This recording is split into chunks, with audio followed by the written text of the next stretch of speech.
वो लोग रेडी नहीं हो रहे ये इशू को एड्रेस करने में।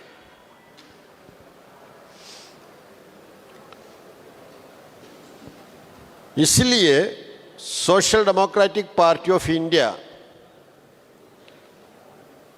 फाशिज्म को रोकना और उसके साथ साथ सामाजिक इंसाफ के लिए काम करने वाला एक पॉलिटिक्स को कायम करना, ये एजेंडा रख के अभी हम लोग इलेक्शन कैंपेन स्टार्ट किया है। इसमें फर्स्ट कैंडिडेट लिस्ट 1 महीने पहले हम लोग बेंगलोर में डिक्लेयर किया था। अभी सेकंड लिस्ट डिक्लेयर कर रहे और बाकी जगह के बारे में भी डिस्कशन चल रहा है, बाद में वो भी डिक्लेयर होगा। इस इलेक्शन में एसडीपीआई, बीजेपी और कांग्रेस, जेडीएस सभी पॉलिटिकल पार्टी के खिलाफ, उनके पॉलिटिक्स के खिलाफ कैंपेन करेंगे, क्योंकि ये सभी पॉलिटिकल पार्टियां, बीजेपी तो एक साइड सब कुछ कर रहे हैं, दूसरी साइड या मैनेज करने में भी ये प्रॉब्लम हो रहा है।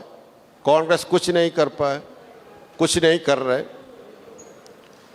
इसलिए अच्छी तरह कैंपेन करके ये सभी पॉलिटिकल पार्टी के खिलाफ कैंपेन करके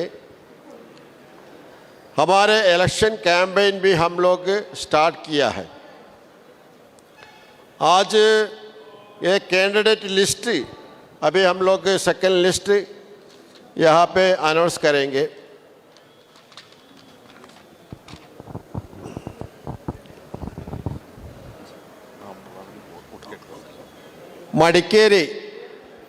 मडिकेरी की कैंडिडेट अमीन मोहसिन, रायचूर सैयद इशाक हुसैन,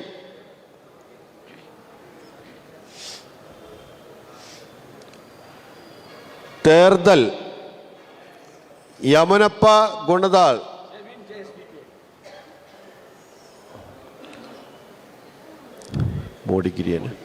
मोडिगिरी अंगड़ी चंद्रू, बिजापुर अताउल्ला दाक्षी, मैंगलोर उल्लाल रियाज परंगीपेट, गुलबर्गा नॉर्थ रहीम पटेल, पुत्तूर शफी बेल्लारे, हुबली ईस्ट डॉक्टर विजय एम गुंड्राल। 9 असेंबली सीट की कैंडिडेट को डिक्लेयर किया है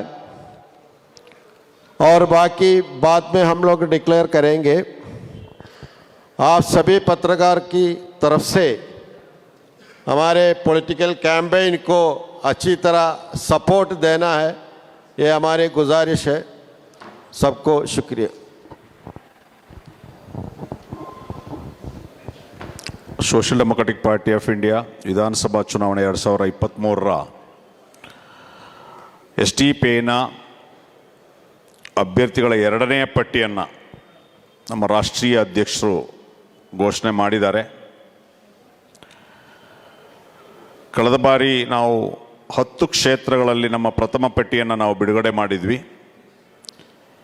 ಈಗ ನಾವು ದ್ವಿತೀಯ ಪಟ್ಟಿ 9 ಕ್ಯಾಂಡಿಡೇಟ್ಗಳನ್ನು ನಾವು ಡಿಕ್ಲೇರ್ ಇವತ್ತು ಮಾಡಿದ್ದೇವೆ. ಉಳಿದಂಥ ಕ್ಷೇತ್ರಗಳು ಏನು ನಾವು ಈಗಾಗಲೇ ನಮ್ಮ ಪಟ್ಟಿಯಲ್ಲಿ ಕಳೆದ ಒಂದು ಪತ್ರಿಕಾಗೋಷ್ಠಿಯಲ್ಲಿ ನೀಡಿದ್ದೆವೋ ಆ ಪಟ್ಟಿಯಲ್ಲಿರುವಂತಹ ಕ್ಷೇತ್ರಗಳು ಕ್ಯಾಂಡಿಡೇಟ್ನ ಆಯ್ಕೆ ಪ್ರಕ್ರಿಯೆ ನಡೀತಾ ಇದೆ. ಆಯ್ಕೆ ಪ್ರಕ್ರಿಯೆಗೊಂಡ ನಂತರ ನಾವು ಅದನ್ನು ಆಯಾ ಸಂದರ್ಭದಲ್ಲಿ ನಾವು ಬಿಡುಗಡೆಯನ್ನು ಮಾಡ್ತೇವೆ. ಡಬಲ್ ಇಂಜಿನ್ ಸರ್ಕಾರ ಅನ್ನುವಂತಹ BJP ರಾಜ್ಯದಲ್ಲಿ ಮತ್ತು ಕೇಂದ್ರದಲ್ಲಿ ಇದ್ದು ಕರ್ನಾಟಕದ ಕರ್ನಾಟಕವನ್ನು ಸಂಪೂರ್ಣವಾಗಿ ಭ್ರಷ್ಟಾಚಾರಿ ಒಂದು ರಾಜ್ಯವನ್ನಾಗಿ ಮಾಡಿದರ ಕೀರ್ತಿ ಬಿ ಜೆ ಪಿಗೆ ಸಲ್ತದೆ. ಪ್ರತಿಯೊಂದು ಕಾಮಗಾರಿಯಲ್ಲೂ ಕೂಡ 40% ಕಮಿಷನ್ ಇರ್ಬೋದು. ಅದೇ ರೀತಿ ವೋಟರ್ ಗೇಟ್ ಹಗರಣ ಏನು ಈ ಬಾರಿಯಲ್ಲಿ ಭ್ರಷ್ಟಾಚಾರದ ಹಗರಣದ ನೇರವಾಗಿ ಗ್ರಾಮೀಣಾಭಿವೃದ್ಧಿ ಸಚಿವ ಈಶ್ವರಪ್ಪನವರು ಮೇಲೆ ಆರೋಪ ಬಂತು. ಅವರದೇ ಒಬ್ಬ ಪಕ್ಷದ ಕಾರ್ಯಕರ್ತರ ಆರೋಪ ಮಾಡಿದರು. ಆನಂತರ ಅವರು ರಾಜೀನಾಮೆ ಕೊಡಬೇಕಾಯಿತು. ಅದೇ ರೀತಿ ಬಿ ಜೆ ಪಿ ಒಬ್ಬ ಮಂತ್ರಿ ರಮೇಶ್ ಜಾರಕಿಹೊಳಿ ಒಂದು ಅನೈತಿಕತ ಚಟುವಟಿಕೆ ಮಾಡಿರುವಂಥದ್ದು ಅದು ಬಹಿರಂಗಗೊಂಡು ಅವರು ರಾಜೀನಾಮೆಯನ್ನು ಕೊಡಬೇಕಾಯಿತು. ಈ ರೀತಿಯಾದಂಥ ಅನೈತಿಕತೆ, ಭ್ರಷ್ಟಾಚಾರ, ಬ್ರಹ್ಮಾಂಡ ಭ್ರಷ್ಟಾಚಾರ ಇದೆಲ್ಲ ಮಿತಿಮೀರಿದ್ದು, ಸ್ವಜನ ಪಕ್ಷಪಾತ ಮಿತಿಮೀರಿದೆ. ವೋಟರ್ ಗೇಟ್ ಹಗರಣದಲ್ಲಿ ಆ ಮಾಡಿದಂಥ ಏಜೆನ್ಸಿಯವರ ಒಂದು ಆಫೀಸ್ನಲ್ಲಿ ಡಾಕ್ಟರ್ ಅಶ್ವಥ್ ನಾರಾಯಣ್ ಅವರ ಚೆಕ್, ಆ ಮಂತ್ರಿಯ ಚೆಕ್ ಬುಕ್ ಸಿಕ್ಕಿದ್ರೂ ಕೂಡ ಅವರ ಮೇಲೆ ಯಾವುದೇ ತನಿಖೆ ಆಗಲಿಲ್ಲ. ಈ ರೀತಿಯಾದಂಥ ಒಂದು ಭ್ರಷ್ಟಾಚಾರ ಸರ್ಕಾರದ ಕರ್ನಾಟಕದ ಇತಿಹಾಸದಲ್ಲಿ ಯಾರೂ ನೋಡೇ ಇಲ್ಲ. ಭ್ರಷ್ಟಾಚಾರ ಮಾಡುವಂಥದ್ದು, ಅನೈತಿಕತೆ ಮಾಡುವಂಥದ್ದು, ಈ ರೀತಿಯಾದಂಥ ಸರ್ಕಾರ ಒಂದು ಕಡೆ. ಇನ್ನೊಂದು ಕಡೆ ಇದನ್ನೆಲ್ಲವನ್ನು ಸಮರ್ಥವಾಗಿ ಎದುರಿಸಬೇಕಾದಂಥ ವಿರೋಧ ಪಕ್ಷಗಳು ಕೂಡ ಒಂದು ರೀತಿಯಾದಂಥ ನಿಷ್ಕ್ರಿಯಗೊಂಡಿರುವಂಥದ್ದನ್ನು ನಾವು ನೋಡ್ತಾ ಇದ್ದೇವೆ. ಡಬಲ್ ಸ್ಟ್ಯಾಂಡರ್ಡ್ಗಳನ್ನು ನಾವು ನೋಡ್ತಾ ಇದ್ದೇವೆ. ಒಂದು ವಿರೋಧ ಪಕ್ಷವಾಗಿ ಇವರನ್ನು ಸಮರ್ಪಕವಾಗಿ ಎದುರಿಸಲಿಕ್ಕೆ ಇವರು ಸಂಪೂರ್ಣವಾಗಿ ವಿಫಲರಾಗಿದ್ದಾರೆ. ಅದರಲ್ಲೂ ವಿಶೇಷವಾಗಿ ಅಲ್ಪಸಂಖ್ಯಾತರ, ದಲಿತರ, ಹಿಂದುಳಿದ ವರ್ಗಗಳ ಹಿತಾಸಕ್ತಿಯನ್ನು ಕಾಪಾಡೋದ್ರಲ್ಲೂ ಕೂಡ ಕಾಂಗ್ರೆಸ್ ವಿರೋಧ ಪಕ್ಷವಾಗಿ ಸಂಪೂರ್ಣ ವಿಫಲ ಆಗಿದೆ. ಇವತ್ತು ಈ ಬಿ ಜೆ ಪಿ ಬ್ರಹ್ಮಾಂಡ ಭ್ರಷ್ಟಾಚಾರ ಮಾಡಲಿಕ್ಕೆ ಇಷ್ಟಲ್ಲ ಅನ್ನೋಕ್ಕೆ ಕಾಂಗ್ರೆಸ್ಸೇ ಕಾರಣ. ಯಾಕಂದರೆ ಕಾಂಗ್ರೆಸ್ನ 14 MLAಗಳು ಬಿ ಜೆ ಪಿಗೆ ಸೇರಿರುವ ಕಾರಣ ಈ ಪರಿಸ್ಥಿತಿ ಇವತ್ತು ಬಂದೊದಗಿದೆ. ಇನ್ನು ಇವರ ಡಬಲ್ ಸ್ಟ್ಯಾಂಡರ್ಡ್ ಯಾವ ರೀತಿ ಇದೆ, ಒಂದು ಉದಾಹರಣೆ ನಾನು ನಿಮಗೆ ಹೇಳಲಿಕ್ಕೆ ಬಯಸ್ತೇನೆ. ಮೊನ್ನೆ ರಾಜಸ್ಥಾನದಲ್ಲಿ ದನದ ಹೆಸರಿನಲ್ಲಿ ದನ ಸಾಗಾಟ ಮಾಡಿದ್ರು ಅನ್ನುವಂಥ ಹೆಸರಿನಲ್ಲಿ ಜುನೈದ್ ಮತ್ತು ನಾಸಿರ್ ಎಂಬ ಇಬ್ಬರು ಯುವಕರನ್ನು ಜೀವಂತವಾಗಿ ಸುಡಲಾಯಿತು ಬಜರಂಗ ದಳದ ಕಾರ್ಯಕರ್ತರು. ಅಲ್ಲಿ ಕಾಂಗ್ರೆಸ್ ಸರ್ಕಾರ ಇದೆ, ಗೆಹ್ಲೋಟ್ ಅವರ ಸರ್ಕಾರ ಇದೆ. ಇವತ್ತಿನವರೆಗೆ ಘಟನೆ ನಡೆದು ಗೆಹ್ಲೋಟ್ ಆಗಲಿ ಮುಖ್ಯಮಂತ್ರಿ, ಸಚಿನ್ ಪೈಲಟ್ ಅವರಾಗಲಿ ಆ ಒಂದು ದುರಂತ ನಡೆದ ಆ ಸಂತ್ರಸ್ತರ ಮನೆಗೆ ಭೇಟಿ ಕೊಟ್ಟಿಲ್ಲ. ಅದೇ ಉದಯಪುರದಲ್ಲಿ ಕನಯ್ಯಲಾಲ್ ಅನ್ನುವಂಥ ಒಬ್ಬ ಯುವಕನನ್ನು ಕೊಂದಾದ ಸಂದರ್ಭದಲ್ಲಿ ಇಮ್ಮಿಡಿಯೇಟ್ ಆಗಿ ಈ ಮುಖ್ಯಮಂತ್ರಿ ಇವರು ಹೋಗ್ತಾರೆ.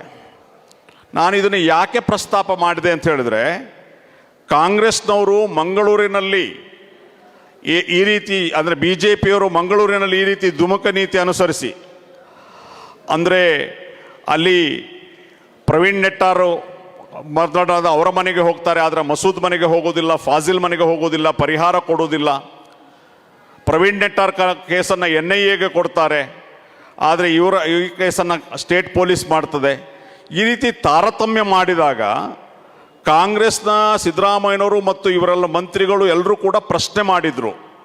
ನಾನು ಮಾನ್ಯ ಸಿದ್ದರಾಮಯ್ಯನವರಲ್ಲಿ ಕಾಂಗ್ರೆಸ್ ಪಕ್ಷದ ಅಧ್ಯಕ್ಷರಲ್ಲಿ ನಾನು ಕೇಳೋದು, ನಿಮ್ಮದೇ ಪಕ್ಷ, ನಿಮ್ಮದೇ ಶಕ್ತ ಪಕ್ಷ ರಾಜಸ್ಥಾನದಲ್ಲಿ ಅಲ್ಪಸಂಖ್ಯಾತ ಇಬ್ಬರು ಯುವಕರ ಕೊಲೆಯನ್ನು ಮಾಡಿದಂಥ ಸಂದರ್ಭದಲ್ಲಿ ನೀವು ಯಾವ ನಿಲುವನ್ನು ತೆಗೆದುಕೊಂಡ್ರಿ? ಯಾಕೆ ನಿಮ್ಮ ಮುಖ್ಯಮಂತ್ರಿ ಅಥವಾ ಡೆಪ್ಯೂಟಿ ಮುಖ್ಯಮಂತ್ರಿ ಅವರು ಯಾಕೆ ಭೇಟಿ ಕೊಡಲಿಲ್ಲ? ನಿಮಗೆ ಕೇಳುವ ನೈತಿಕತೆ ಆದರೂ ಏನಿದೆ? ಹಾಗಾಗಿ ರಾಜ್ಯದ ಮತದಾರರು ಈ ಎರಡೂ ಪಕ್ಷಗಳು ಏನಿದೆ ಇವ್ರದ್ದು ಮುಖವಾಡ ಇದೆ, ಇದು ಬಯಲಾಗಿದೆ. ಹಾಗಾಗಿ ತಮ್ಮ ಮಾಧ್ಯಮದ ಮೂಲಕ social democratic party of India ಕಳೆದ 14 ವರ್ಷದಲ್ಲಿ ಜನಪರವಾಗಿ, ಜನರಿಗಾಗಿ ಪ್ರಜಾಪ್ರಭುತ್ವ ವ್ಯವಸ್ಥೆಯನ್ನು ಗಟ್ಟಿಗೊಳಿಸಲಿಕ್ಕೆ, ಭ್ರಷ್ಟಾಚಾರ ರಹಿತವಾಗಿ ಒಂದು ಉತ್ತಮ ಆಡಳಿತ ನೀಡಬೇಕು ಅನ್ನುವಂತಹ ನಿಟ್ಟಿನಲ್ಲಿ ಪ್ರಾಮಾಣಿಕ ಮತ್ತು ವಿದ್ಯಾವಂತ ಅಭ್ಯರ್ಥಿಗಳನ್ನು ನಾವು ಕಣಕ್ಕಿಳಿಸ್ತಾ ಇದ್ದೀವಿ. ಯಾವುದೇ ಭ್ರಷ್ಟಾಚಾರ ಇಲ್ಲದ, ಯಾವುದೇ ಕಪ್ಪು ಚುಕ್ಕೆ ಇಲ್ಲದ ಅಂತಹ ಅಭ್ಯರ್ಥಿಗಳಿಗೆ ತಾವೆಲ್ಲರೂ ಕೂಡ ಬೆಂಬಲವನ್ನು ಕೊಡಬೇಕು ಅಂತ ಹೇಳಿ ರಾಜ್ಯದ ಜನತೆಗೆ ತಮ್ಮ ಮಾಧ್ಯಮದ ಮೂಲಕ ಮನವಿಯನ್ನು ಮಾಡಿಕೊಳ್ತೀನಿ. ಹೆಸರು ಇನ್ನೊಮ್ಮೆ ಹೇಳಿಬಿಡ್ತೀನಿ. ಕೊಡಗು ಜಿಲ್ಲೆಯ ಮಡಿಕೇರಿ ಕ್ಷೇತ್ರದಿಂದ ಅಡ್ವೊಕೇಟ್ ಅಮೀನ್ ಮೊಹಸಿನ್, ರಾಯಚೂರು ಜಿಲ್ಲೆಯ ರಾಯಚೂರು ನಗರದಿಂದ ಸೈಯದ್ ಇಸಾಕ್ ಹುಸೇನ್, ಬಾಗಲಕೋಟೆ ಜಿಲ್ಲೆಯ ತೇರದಾಳ ಮತಕ್ಷೇತ್ರದಿಂದ ಯಮನಪ್ಪ ಗುಣದಾಳ್, ಚಿಕ್ಕಮಗಳೂರು ಜಿಲ್ಲೆ ಮೂಡಿಗೆರೆ ಕ್ಷೇತ್ರದಿಂದ ಅಂಗಡಿ ಚಂದ್ರು, ಬಿಜಾಪುರ ಜಿಲ್ಲೆಯ ಬಿಜಾಪುರ ನಗರ ಅಸೆಂಬ್ಲಿಯಿಂದ ಅತಾವುಲ್ಲಾ ದ್ರಾಕ್ಷಿ, ಮಂಗಳೂರು ಅಂದರೆ ದಕ್ಷಿಣ ಕನ್ನಡ ಜಿಲ್ಲೆಯ ಮಂಗಳೂರು ಉಳ್ಳಾಳ ವಿಧಾನಸಭಾ ಕ್ಷೇತ್ರದಿಂದ ರಿಯಾಸ್ ಪರಂಗಿಪೇಟೆ, ಗುಲ್ಬರ್ಗಾ ಜಿಲ್ಲೆಯ ಗುಲ್ಬರ್ಗಾ ಉತ್ತರ ಕ್ಷೇತ್ರದಿಂದ ರಹೀಂ ಪಟೇಲ್, ದಕ್ಷಿಣ ಕನ್ನಡ ಜಿಲ್ಲೆಯ ಪುತ್ತೂರು ವಿಧಾನಸಭಾ ಕ್ಷೇತ್ರದಿಂದ ಶಾಫಿ ಬೆಳ್ಳಾರೆ, ಹುಬ್ಬಳ್ಳಿ ಧಾರವಾಡ ಜಿಲ್ಲೆಯ ಹುಬ್ಬಳ್ಳಿ ಪೂರ್ವ ಡಾಕ್ಟರ್ ವಿಜಯ್ ಎಂ ಗುಂಟ್ರಾಳ್ ಇವರನ್ನು ನಾವು ಇವತ್ತು ಅಭ್ಯರ್ಥಿಯಾಗಿ ಘೋಷಣೆ ಮಾಡ್ತಾ ಇದ್ದೀವಿ.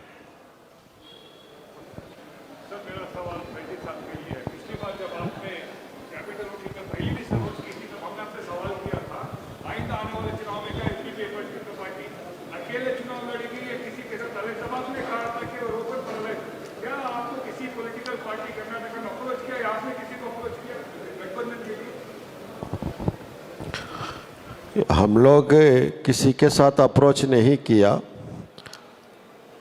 और दूसरी पार्टी ऑफिशियली हमारे पास अप्रोच भी नहीं किया,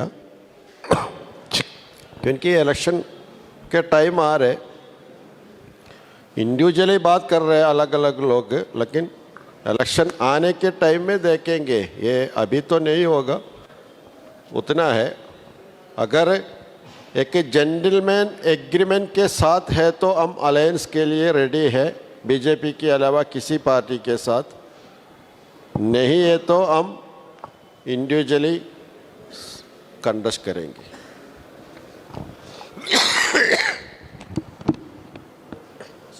Mr. Faizi, you have fielded Shafi Ballare, a murder accused in Praveen Nettaru murder case. How do you even substantiate this? Because you told you want to fight the politics of the BJP. They are trying to incite communal hatred as well. So if you're fielding a murder accused, how are you different from the other parties? Shafi Bellare के ऊपर वो fabricated case है। There are clear evidences in the NIA charge sheet which has been mentioned, which runs to thousands of pages. कोई evidence उसमें नहीं है। The NIA charge sheet has already been submitted. NIA किसी के साथ charge sheet दे सकता है, लेकिन उसमें कुछ भी एविडेंस नहीं है, वो फैब्रिकेटेड केस है। ऐसे फैब्रिकेटेड केस को STPI केयर नहीं करेंगे। If it is a fabricated case, why would the honorable court give him into custody? Because he's still in custody. Why would they give his custody? वो court में ये hearing नहीं हुआ है, वो अभी एक चार्ज शीट दिया, कोर्ट ने अरेस्ट किया। There has been 3 hearings. It has been 117 days. Her case में भी ऐसा है, पुलिस किसी को अरेस्ट करेंगे, वो एक रिपोर्ट देंगे, कोर्ट उनको अरेस्ट करेंगे, फिर हियरिंग होगा, हियरिंग होने के बाद समझ में आएगा वो क्या है, मुलजिम है या नहीं है। There has been 3 hearings, Mr. Faizi. That's exactly what we are pointing out. There has been 3 hearings, 117 days, and he has also been declared as one of that. So therefore, additional custody was also given. In page number 37 of the NIA charge sheet, clearly his name is mentioned, stating that he was the one who planned at the KVG college grounds to go on and murder Praveen Nettaru. What do you have to say? ये hearing case की ऊपर नहीं है, charge sheet मतलब ये custody छोड़ना है आगे बढ़ाना है उसके बारे में है। NIA किसी की ऊपर एक केस लगा के अरेस्ट किया है तो वो मुलजिम है बोल के हमें ये नहीं है। स्पेशली ये शफी बेल्लारे के बारे में वो फैब्रिकेटेड केस है, आप कुछ भी पूछे तो भी उसमें हम लोग केयर नहीं करेंगे। Shafi Bellare's wife has also recorded a statement with ADGP Alok Kumar, the Law and Order Commissioner, ADGP for Karnataka. She's told that he had a long-standing connection with the PFI and he was also involved in antisocial activities. Why would the wife of Shafi Bellare herself go on to record a statement with the police? एक व्यक्ति वो मुलजिम है या बेकसूर है, वो decide करने वाला पुलिस नहीं है, वो कोर्ट है। So you're saying even his wife is also not true. The wife itself is not true. Is it? Shafi Bellare's wife is only not true is what you're saying. Is it the case?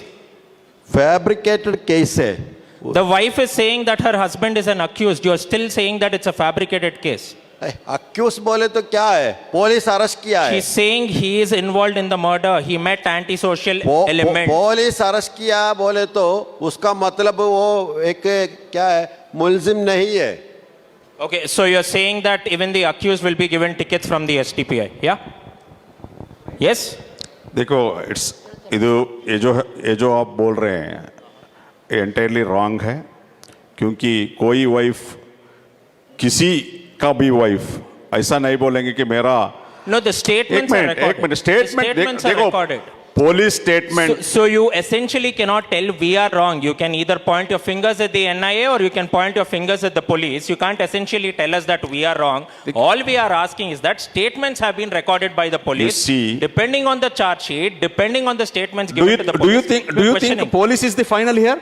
I am not saying police is the final. I am Yes. saying will your party go on and give tickets we to are- all the accused? Brother, will your party we are- go on Nodi- and give tickets to the accused? You're saying brother you're a हम party with देख a रहे change, हम right? Brother हम देख रहे हैं कि इस इंडिया में क्या हो लेकर है।